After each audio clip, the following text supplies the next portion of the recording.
today is day 4800 that Boswell Book Company has been in business, and I'm really pleased to welcome author Jonathan Lee for his novel, The Great Mistake, just came out this week in paperback, last week. In paperback, and it's one of my favorite books of the last year. Lee's author of the novels High Dive, Joy, and Who is Mr. Satoshi? He's been an editorial director of Bloomsbury, editor-in-chief of Catapult Books. He served as literature advisor to the British Council in London, and before all of this, spent some time as an attorney, a lawyer as well in London. He's currently writing for television now, including an adaptation of his last novel, High Dive. But we're here to talk about The Great Mistake, his new novel. And there's been lots of wonderful reviews. So I'm going to quote myself from my own wonderful review. Here's what I say about it. Lee tracks the life of Andrew Haswell Green, the mostly forgotten father of Greater New York through the 19th century, and he creates a remarkably full measure of the man's life, both public and private. And in doing so, I think the book offers a window into the life of America's greatest city as it came into its modern form.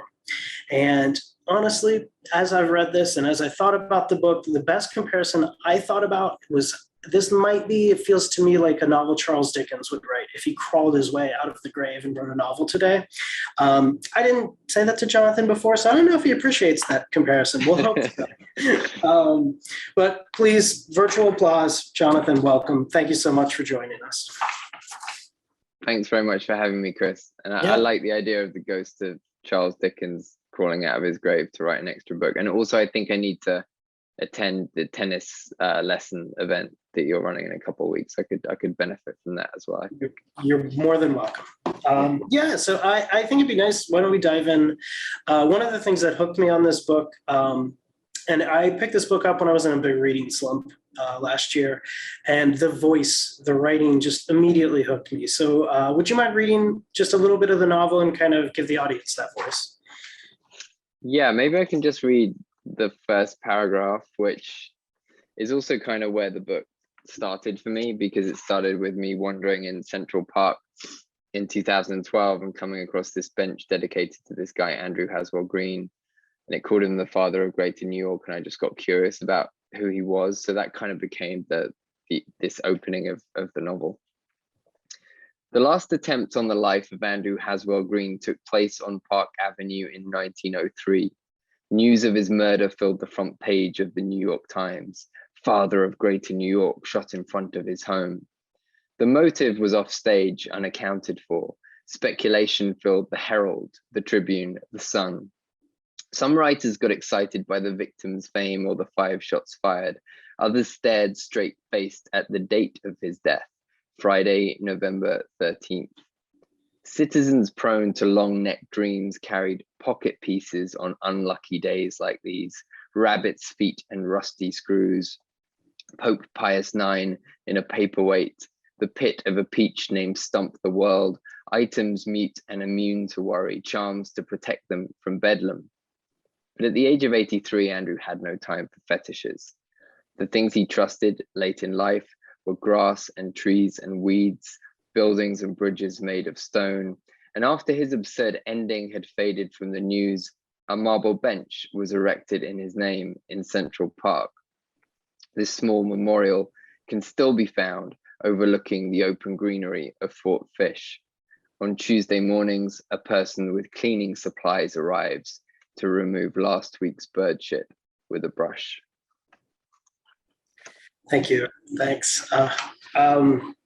Chills still. I love it. So you mentioned in the reading both and before, Andrew Haswell Green, he was a real person and shaped New York City, shaped its history, and really how the city's laid out as we know it today. So you mentioned the bench, but maybe tell the long version of the story of how you discovered him and his story.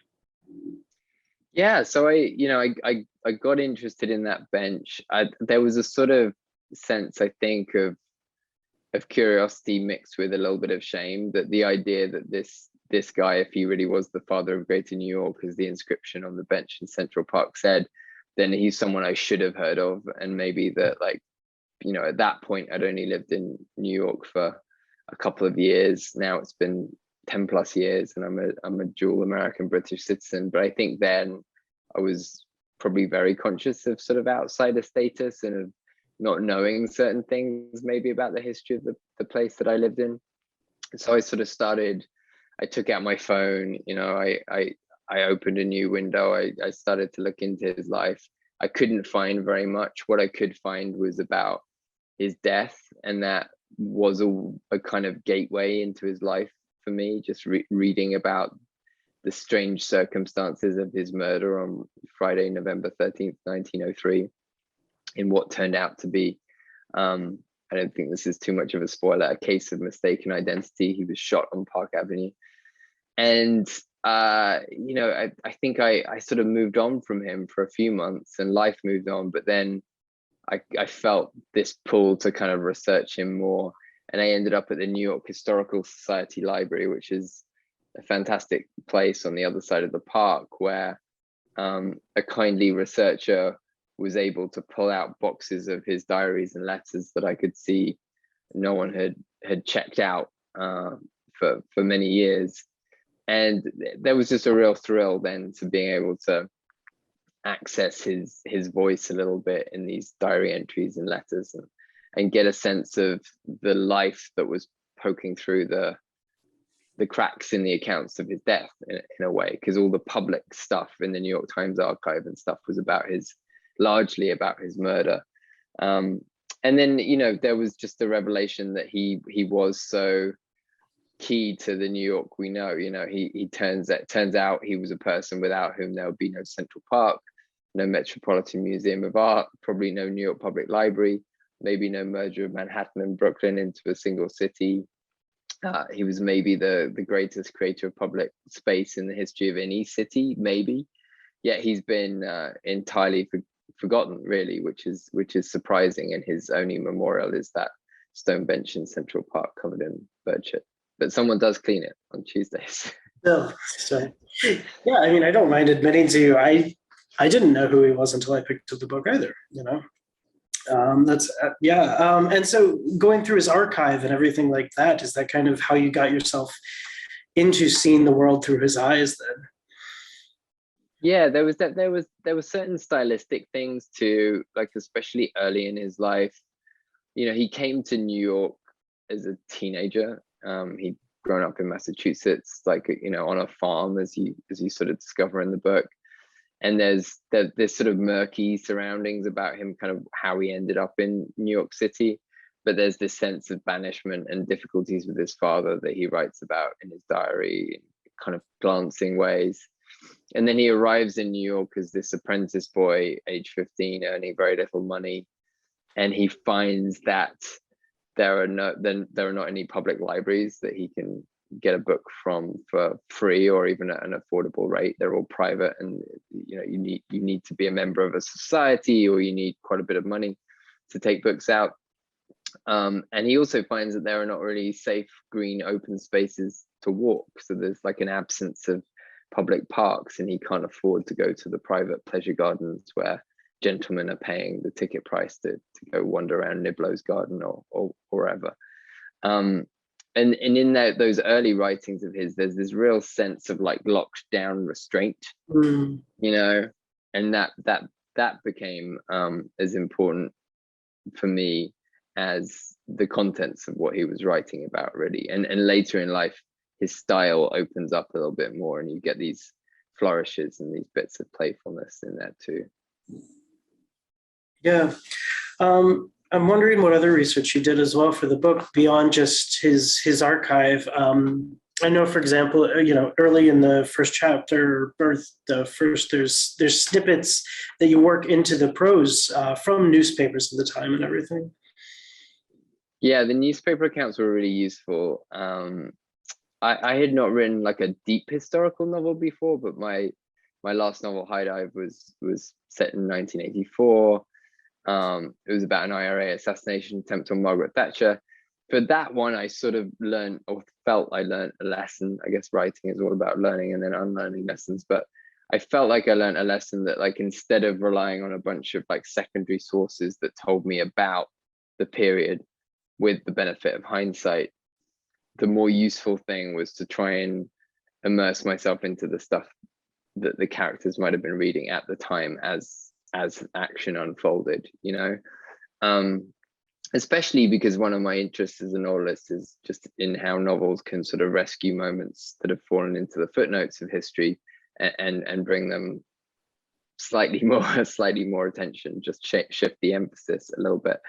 And I just took that point forward, I suppose, in this novel, and I spent a lot of time reading newspaper accounts from the specific days and weeks in which particular scenes were set. And it was interesting because, you know, often the stories that catch your imagination and maybe caught Andrew Haswell Green's imagination are the things at the backs of the newspapers. I actually sort of developed a habit of starting to read the New York Times from given days kind of backwards, like find the smaller stories first instead of the front page things that would end up on Wikipedia in future generations.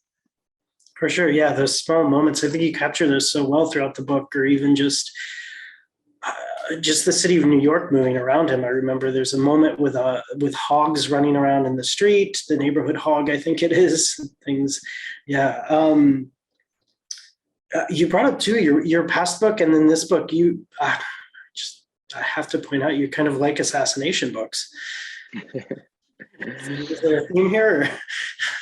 It's true. I think I sort of, there's something about, I mean, I was always a big fan of DeLillo's Libra, you know, and that was a thing that was an influence on my last book, High Dive, just thinking about the way that book plays with narrative and the fact that plotting someone's downfall, plotting someone's death is a form of kind of narrativization, and the idea of like it letting you explore plots and what it, you know, the benefits of narrative, but also kind of the dangers of narrative, like the stories Lee Harvey Oswald told himself, the way in which stories about, say, the JFK assassination have spawned so many other narratives that people have co-opted into conspiracy theories and so forth. And you know, I think in this book too, there's an aspect of it where, like, as anyone who wants to be seen as a somewhat literary writer or care, just whatever that means, like cares about language, cares about sentences, there's a sort of shyness to using words like murder mystery. But like I love a murder mystery and grew up being obsessed with Agatha Christie books and all the rest of it. But also when I thought about what made me curious about Green's story, it was on the one hand his achievements and the secrets within his life, but honestly the first thing was, you know, how did he die? How did he come to die on Park Avenue, this private man in the public light of day on Park Avenue in 1903 outside his handsome home? Like that was a fascinating thing that drew me in, so I sort of trusted that was an interesting through line to pursue, because it was what I was interested in. Yeah. For what it's worth, as a bookseller, I can say it works. I mean, it worked on me because I asked the same question: why is this old man being shot to death? I think in broad daylight. And anytime I tell someone about the book, there's the same question: wait, what? So I'm curious too. We're talking about your research, talking about the book, and you're not a native New Yorker, but I'm curious how the book. You were in New York while you were working on it, and did working on this book change your perspective on the city, or did it change how you think about the city? It did. One thing it really made me think about is how, I mean, you mentioned the ghost of Dickens at the beginning, and there probably are little bits of Dickens, now you mention it. I haven't thought about it since I finished the book, but in the book, like for example, like the pig's ear half chewed off, like I feel like that image probably came up in newspaper accounts, but also I think features in Dickens's notes on American travels and things like that. But I'm interested in the way that like books are made up of other books. You know, people always assume they're made up of life experiences, especially 2022, but they're really made up of the ghosts of other books. And I'm interested in the way that cities are made up of ghosts of different versions of what they are, because I don't think it was until writing this book and researching it and just like trying to put it down on the page and structure it, that I really thought about how, you know, the city in 1840 was completely different to the city in 1850 and 1860 and 1870. Like the rate of reinvention, especially then, was incredible, and just this sense that it's almost a different city all the time. And once you start to sort of immerse yourself in that, you do wander around and you see old buildings and you think like, well, at least that one was, at least like the new public library, I know, like that was there in 1903 or whenever. But everything around it's changed, right? The trees have grown, so the light hitting the building isn't the same light that you would have seen at that time. The shadows are different, the sounds are different, the smells are different. And there's an almost, you know, in your nice blog post about the book, I think you mentioned Chagall maybe at some point, and there is this sort of like dreamlike quality to reality when it's changing. And I think that cities are especially attuned to that in some way. Yeah, sorry, I'm just thinking about what you're saying. You also mentioned the ghosts of other books and the ghost of the city past in there. And I wanted to bring this up because I read a handful of other interviews, but in another one, you pointed out that, you know, this is almost a ghost story, or to you, it's almost a ghost story in some ways. I'm curious if you still think that, or what. I do, you know, I think there were earlier drafts of the book where I think I was a little more present, almost kind of as a ghost. Like there was a bit more but I think there are like a couple of tiny little hints of first person in there somewhere. And that was something that I discussed a lot with my editor at Knopf, Diana Miller, who's she helped me see needed like a lot less of that. Like at one stage it was even going to be a book that was really just about my discovery of the story. That was like there were a lot of layers to it, but I think layers that didn't necessarily add in the end to the whole. But just to say, I think that there was a sense in which I was the ghost, and then I think I moved towards a form of storytelling where I almost thought that Andrew Haswell Green was looking back on his life and moments in his life, and especially mistakes that he maybe felt that he made, little private moments rather than the big achievements that are in the public discourse, and that he was kind of telling the story of his life and death in some ways, and that sort of influenced the playfulness and the sense of spookiness and uncanniness in there. And Javier Marias, who's a novelist I really love, who my editor also edits, but you know, he has a line where he says one of the best possible perspectives from which to tell a story is that of a ghost, someone who is not alive but can still witness. And there's some power in that, I think. Yeah, there's another, speaking of British writers, Ellie Smith. I remember one of her earlier novels, Hotel World, I believe it is, but one of either the last or penultimate chapter is told from the perspective of the ghost, that the entire story everyone is wrapped around. That's, yeah, powerful perspective. I think we're getting a bit of this, but what draws you specifically to writing about history? I mean, your last two books have been historical. Yeah, it's, you know, I think one of the things which I've probably said before, but one of the things is that I feel like I spent a bit of time trying to follow the advice early on in my writing career of write what you know. And I kept like beating myself up about the fact that like the stuff I knew wasn't that interesting to me. It's the stuff of novels. And I think I came to a position where I was more interested in writing what I wanted to know about instead of what I knew. And that obviously there are so many fascinating periods in British history and American history to explore. And I love sort of educating myself almost through the process of writing the book. I find that curiosity is necessary in me to even complete the writing of a draft of the book. It sort of powers me through, and I hope that it comes across in the sort of playfulness and energy of the work too, because I think a sense of discovery can be infectious, and is kind of what you hope that the reader will experience as well to some extent. Yeah, we bring it back to this book. I mean, that sense of discovery for me was fantastic throughout all the characters, particularly all these people, not just Green, but all the characters throughout the book that I met, who are real people that I didn't know much about, and the way you brought them to life is wonderful. So yeah, I was going to say, we spend so much time sweeping through all those characters. Why don't you maybe, I don't know, maybe tell us who else we might meet in the book?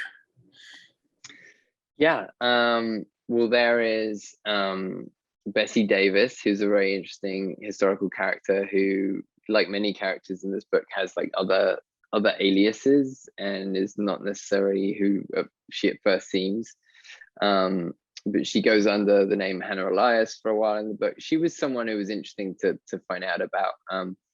Cornelius Williams, the man who shoots Andrew Haswell Green at the beginning of the book, there's really no mystery of like who done it, right? But there's this more interesting mystery, I think, of like why done it, and it emerges, and through my research and looking at tracking the case and through sort of old case papers and the New York Times articles and stuff, that Cornelius Williams believed that Andrew Haswell Green was somehow involved with Bessie Davis, who was a woman who he'd become infatuated with.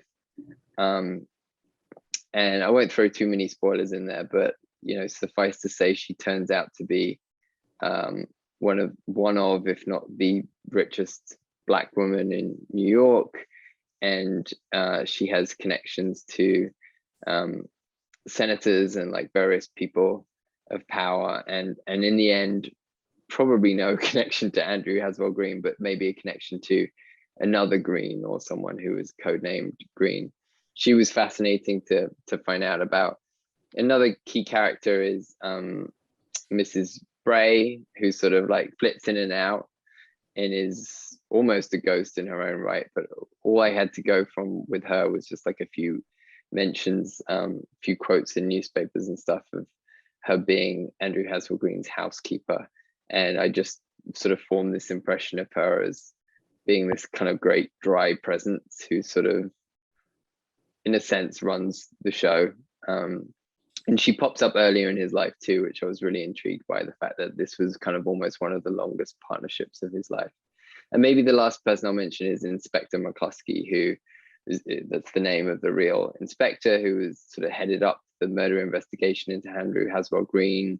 It was said that even the president of the United States wanted this case wrapped up quickly, and that people in positions of power were quite nervous about the potential scandal that could ensue by being murdered, which is kind of fascinating thing, but it's like a very unseemly thing to be murdered on Park Avenue in broad daylight. And the sting and stink of scandal kind of carried Andrew Haswell Green around as Andrew Haswell Green for quite some time, and maybe contributed to his kind of fall into forgetting. But Inspector McCluskey was this guy who had to kind of sort out who was who and why he'd been murdered. And I had only two details about him really from the record. One was that on St. Patrick's Day in New York, in what was then the Tenderloin district in New York, he had rounded up all these criminals, especially Irish criminals, and then boasted about it in the New York Times and done this like chest thumping interview where he's like, I got them, I got these guys, there's no way that they're going to come back and haunt the New York streets. So he gave off this really sort of manly sort of superhero impression.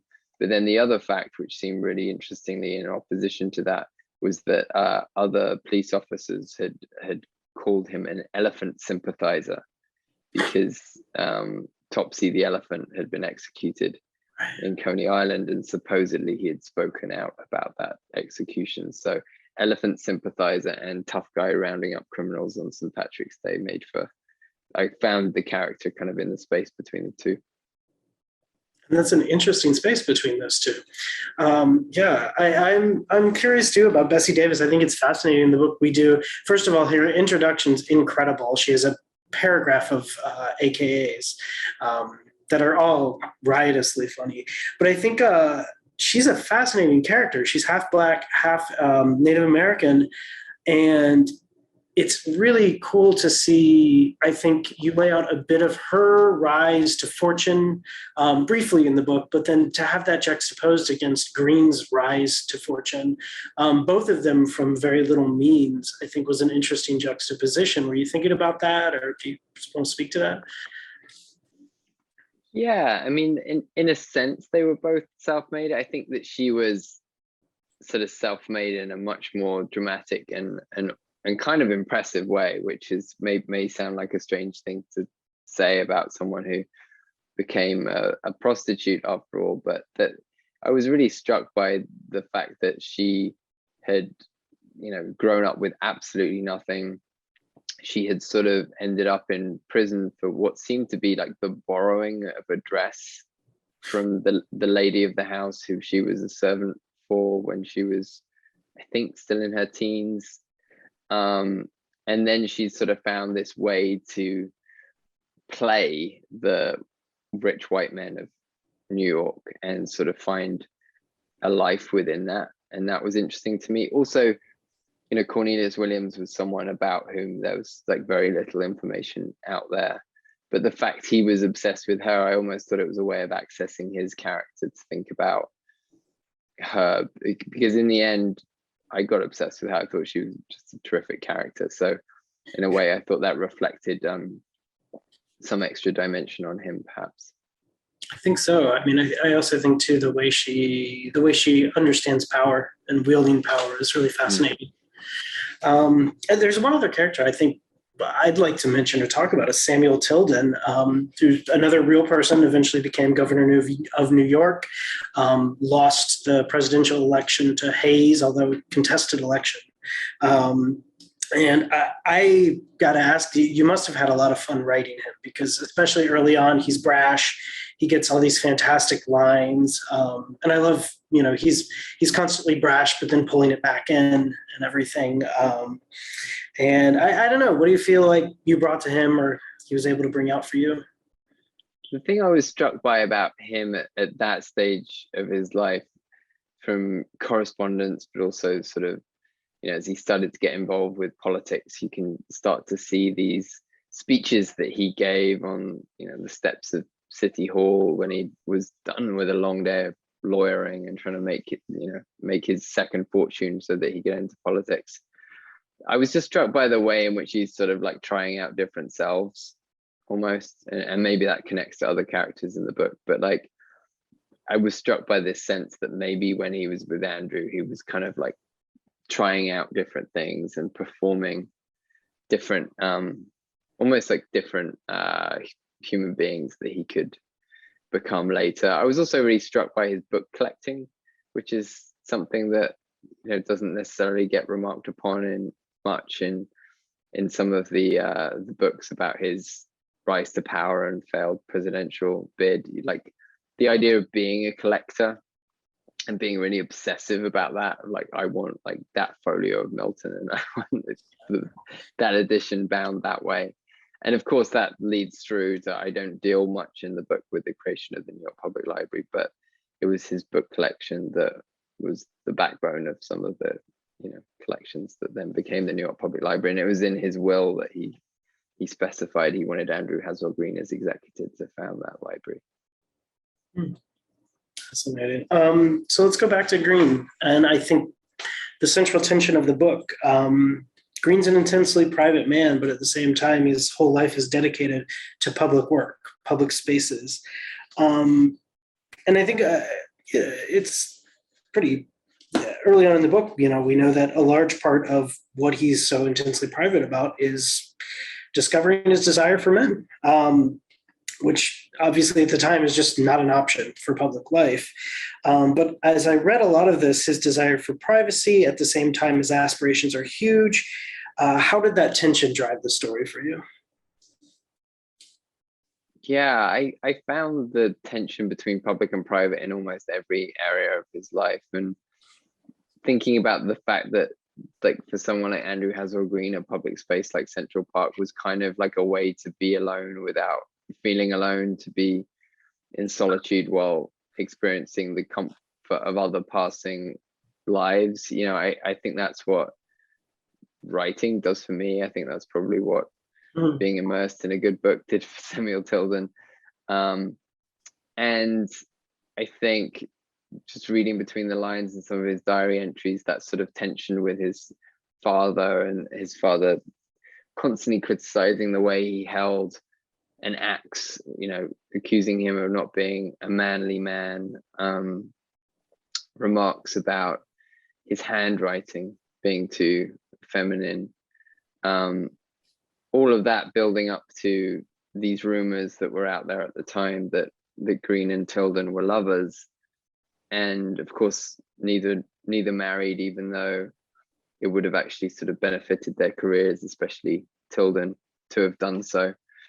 But in the book, it also felt important to me, like, there are no sex scenes. There's no sort of, I tried to sort of respect his privacy while also dramatizing the separation between the private and the public spheres. And in the end, I think all I could come to the conclusion of was that, however you wanted to label it, and whether it was consummated in any way or not, I don't know, but that they were the central emotional event of each other's lives, that Andrew and Samuel, that was the key relationship for both of them, and that the sands under that relationship were shifting the whole time. The power dynamic was shifting. There were times when one needed the other, and then you fast forward a few years and there's like a break in correspondence for a couple of years, and then the other comes back and needs them, and that was fascinating to me, whether you see it as friendship or something more than that. Yeah, I think something powerful about their relationship, too, is how a lot of the, I guess call them almost moments, are so chaste, and yet at the same time that almost lends them more power, more potential. Yeah, I think that sense of self-restraint is kind of haunts him. And I did think of stories like Ishiguro's The Remains of the Day, which got mentioned in a couple of the reviews. Just those stories of missed love, or kind of shut down love, or kind of like almost openness, can sometimes be more powerful, I think, than the open the floodgates of emotion stories. Mm-hmm. Indeed.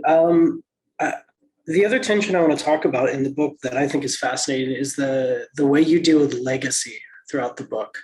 And it's something Green and all of the characters in different ways, I think, but particularly Green is very, very concerned about. And I think it's fascinating that this tension between, on the one hand, you have these men who are very intentional in their actions, who are very concerned with their legacy. How am I going to shape this city? How am I going to shape this world? But at the same time, throughout the book, there are all these, dare I call them mistakes, whims, just chance, random, all these things, pushing history and pushing their lives this way and that. So how are you thinking about legacy and that tension? Yeah, it's interesting. I think that, I think there is a sort of great man theory aspect to this, and a sort of a sense of and something we should question too, but this sense that these men were sort of knew they were creating cities and futures for the countries they lived in. I think someone like Samuel Tilden was probably much more concerned with what his personal legacy would be and what his name would mean in future generations than Green was. I mean, there's a line towards the end of the book that my publicist had liked, which was that in the end, what you need is love and a good publicist. And I think that, I sort of meant publicist just in the broadest term from the 19th century, of like someone who spreads the word about you. And there's this sense in which actually Andrew Haswell Green didn't spend a lot of time seeding his reputation in others around him. Like I think there was this sort of sense that the work was enough and that he probably would be remembered and that would take care of itself. Whereas he was very focused on preserving the name of others. Like, at the beginning of the book, he's honoring Mary Lindley Murray with a plaque. Like he set up the Historical Preservation Society. It was really important to him. It's just that he wasn't a Robert Moses style figure who was always self-publicizing and building his own reputation for the future, I think. Yeah.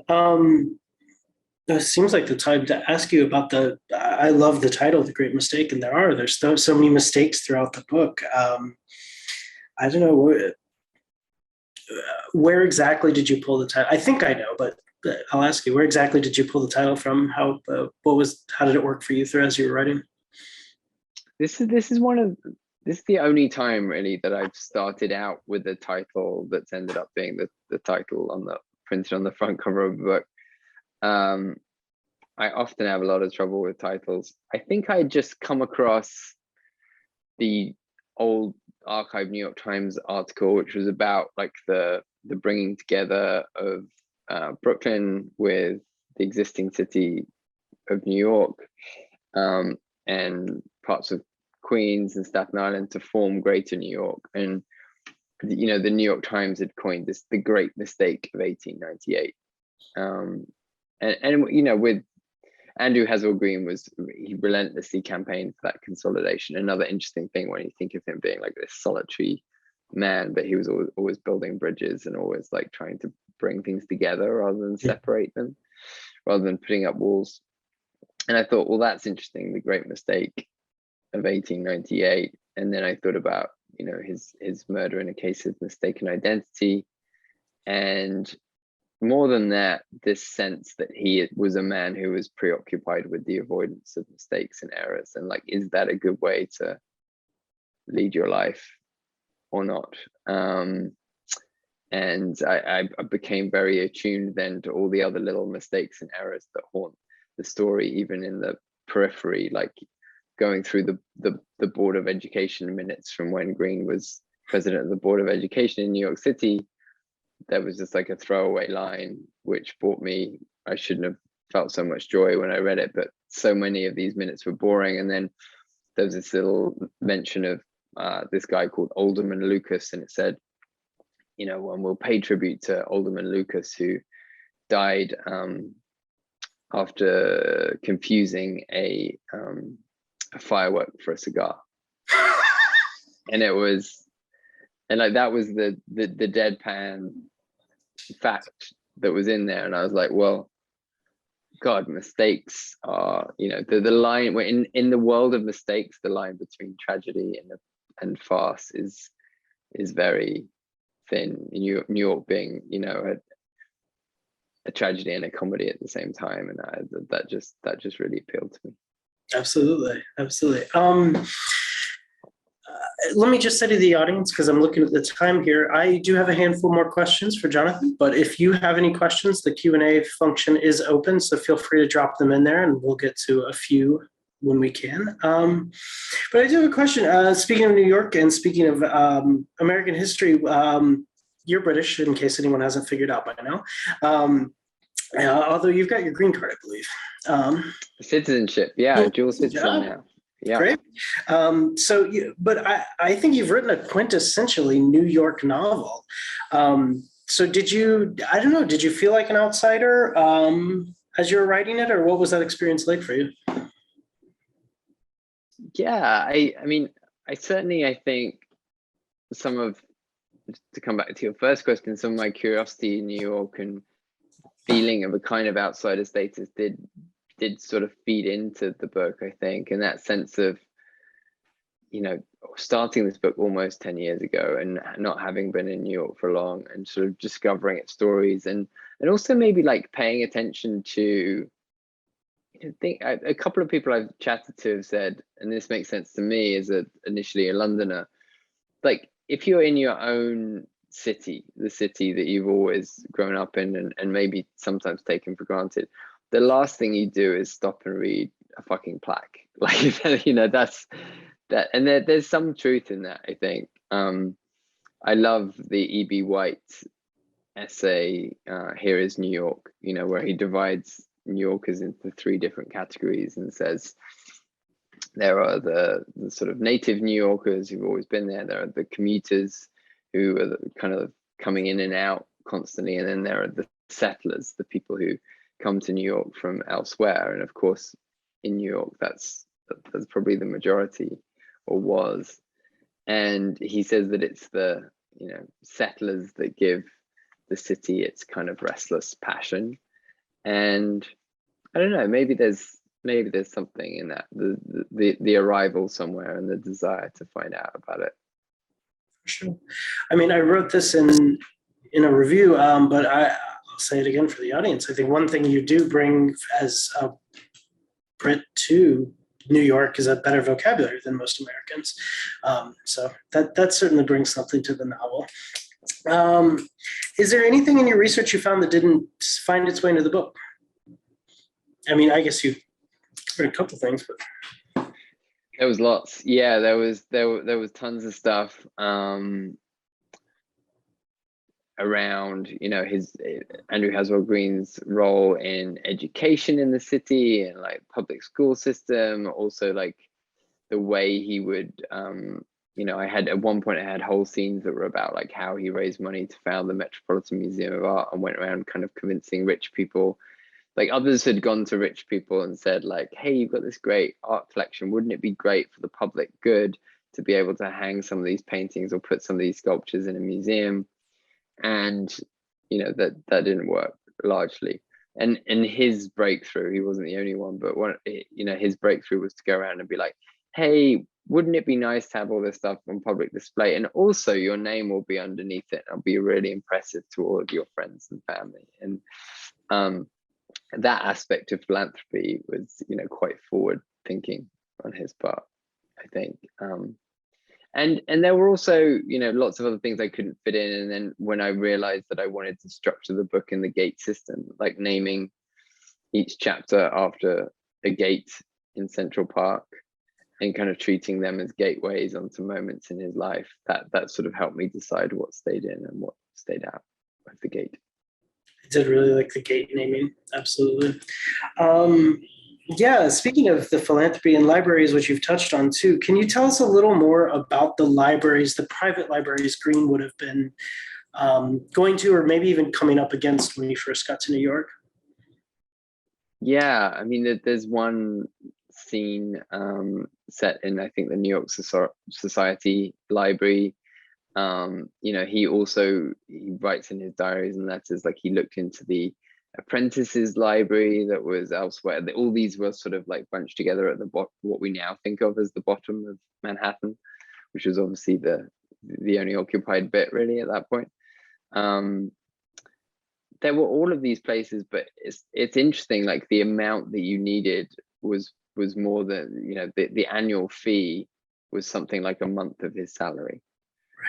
So there was this sense of knowledge and the ability to self-improve was really like shut out, even from people like him. And he wasn't, you know, he was not like this dirt poor, come up from absolute nothing guy. He knew how to speak somewhat as a gentleman because his family had some money and then fallen upon harder times.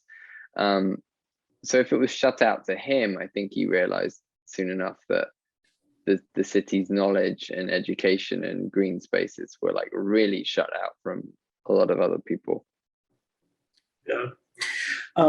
Speaking of green spaces, I mean, one thing I was thinking about as I kind of returned to the book was, you know, obviously the last couple of years, the pandemic changed all our relationship to public spaces. And I think that's especially true in New York City. I mean, the friends I have there. So what do you think Andrew Haswell Green would think about the changes to the relationship to public space over the last couple of years? Yeah, I mean, I guess, you know, if we're looking for any positives to take at all from the pandemic, you know, one may be that the pandemic's made us reassess the value of public spaces in our lives. Parks have genuinely become like a reprieve from isolation the last couple of years, especially at the beginning of the pandemic. Pubs and restaurants have spilled out onto pavements. Schemes to reclaim city streets for pedestrians have flourished, and schools with open gates have become a source for celebration rather than complaint.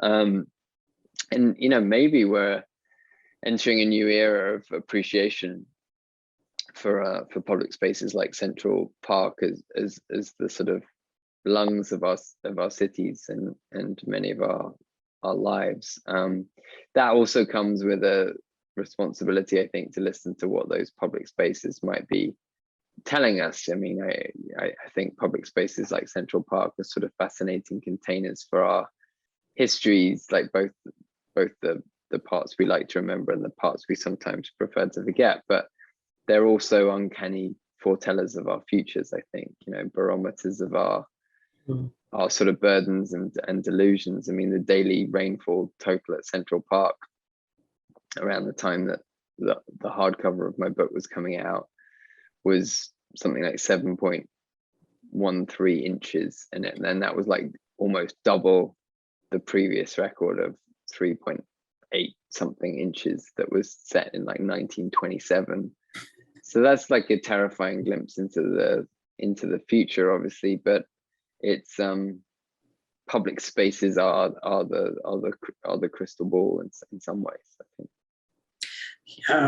Yeah, so many ways. I saw someone saying recently that the illegal cocktail market has, even as speaking in public spaces, the illegal cocktail vendors are setting the prices at $15 a pop this year. So inflation has even hit that public space in that way. Well, I've got one more question, and to end, I think maybe I have two more questions, but to end the talk about our book, to kind of take it back to the beginning, you had a great essay in LitHub about first sentences. And I have said again and again, I'll say to everyone here, I love the sentence level work. The sentences in this book are fantastic. So how'd you find the first sentence in this book? In this book, like, I usually go through a process of like trying to write a whole bunch of like fancy, too clever first sentences to things, and then I just get beaten down, and like 2 years later I come back to it and something a little more simple comes to mind. And with this book, to remind myself of the first sentence, it's the last attempt on the life of Andrew Haswell Green took place on Park Avenue in 1903. And I was just sort of interested in, I feel like all those entry points into stories, you want them to be more than one thing at once. And the idea of an attempt on the life, like that's what I was doing. I was making an attempt on his life, on capturing his life. And I was also sort of fascinated to find out in the course of the story that there had been at least one previous assassination attempt on Andrew Haswell Green. And so that kind of became my entry point. Wonderful. Well, I think that's a great exit point for conversing about the book. Thank you so much. Although I wouldn't be doing my book seller thing if I didn't ask, and I think everyone's always curious. What are you excited about? What new books are you excited about this year?